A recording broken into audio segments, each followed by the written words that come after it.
Assalamualaikum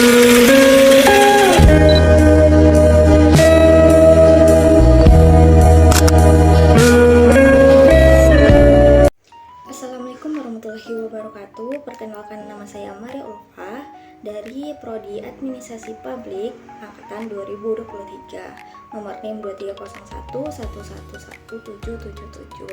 Baiklah, pada kali ini saya akan menjawab soal ujian akhir semester dari mata kuliah Tata Kelola Kehutanan. Dosen pengampu Bapak Dr. Zulkarnaini, SOS MSI. Baiklah, pada soal dari mata kuliah ini, yang pertama itu jelaskan urgensi mempelajari mata kuliah Tata Kelola Kehutanan. Yang kedua, setelah mempelajari mata kuliah ini, coba kemukakan rekomendasi strategi untuk meningkatkan tata kelola kehutanan yang berkelanjutan dan berkeadilan di Indonesia. Selanjutnya itu, poin ketiga, bandingkan tata kelola kehutanan di Indonesia dengan negara lain. Misalnya seperti Malaysia atau Brasil, apa pelajaran yang dapat diambil? Baik, akan saya coba jawab dari pertanyaan nomor 1, yaitu urgensi mempelajari mata kuliah Tata Kelola Kehutanan ini. Mata kuliah Tata Kelola Kehutanan itu penting untuk dipelajari karena hutan memiliki peran yang sangat besar dalam menjaga keseimbangan lingkungan, mendukung kehidupan masyarakat, serta menjadi sumber pendapatan negara. Melalui mata kuliah ini, mahasiswa dapat memahami berbagai kebijakan, aturan, dan juga mekanisme pengelolaan kehutanan yang bertujuan menjaga kelestarian sumber daya alam.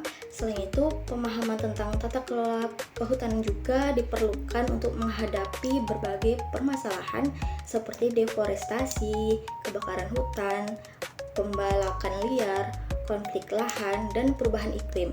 Dengan mempelajari tata kelola kehutanan ini tuh, masyarakat atau mahasiswa diharapkan mampu memberikan kontribusi dalam mewujudkan pengelolaan hutan yang berkelanjutan dan bertanggung jawab.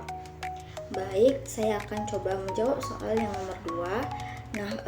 Rekomendasi dari strategi untuk meningkatkan tata kelola kehutanan yang berkelanjutan dan berkeadilan di Indonesia. Setelah mempelajari tata kelola kehutanan, terdapat beberapa rekomendasi strategi yang dapat dilakukan untuk meningkatkan pengelolaan hutan di Indonesia. Pertama, pemerintah perlu memperkuat penegak hukum terhadap pelaku pembalakan liar, perambahan kawasan hutan, dan kebakaran hutan. Kedua, partisipasi masyarakat lokal dan masyarakat adat perlu ditingkatkan melalui program perhutanan sosial agar mereka memperoleh manfaat ekonomi sekaligus ikut menjaga kelestarian hutan.